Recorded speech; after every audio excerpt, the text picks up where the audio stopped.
اور دیکھو، نیکی اور پرہیزگاری کے کاموں میں ایک دوسرے کی مدد کیا کرو، اور گناہ اور ظلم کی باتوں میں کسی کے ساتھ تعاون نہ کرو،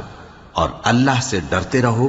کچھ شک نہیں کہ اللہ کا عذاب سخت ہے۔ تم پر مرا ہوا جانور اور بہتا لہو اور سور کا گوشت اور جس چیز پر اللہ کے سوا کسی اور کا نام پکارا جائے، اور جو جانور گلا گھٹ کر مر جائے، اور جو چوٹ لگ کر مر جائے، اور جو گر کر مر جائے، اور جو سینگ لگ کر مر جائے، یہ سب حرام ہیں۔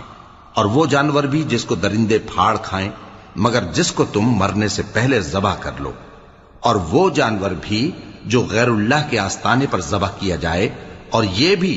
کہ پانسوں سے قسمت معلوم کرو، یہ سب گناہ کے کام ہیں۔ آج کافر تمہارے دین سے نا امید ہو گئے ہیں، تو ان سے مت ڈرو اور مجھی سے ڈرتے رہو۔ آج میں نے تمہارے لیے تمہارا دین کامل کر دیا ہے اور اپنی نعمتیں تم پر پوری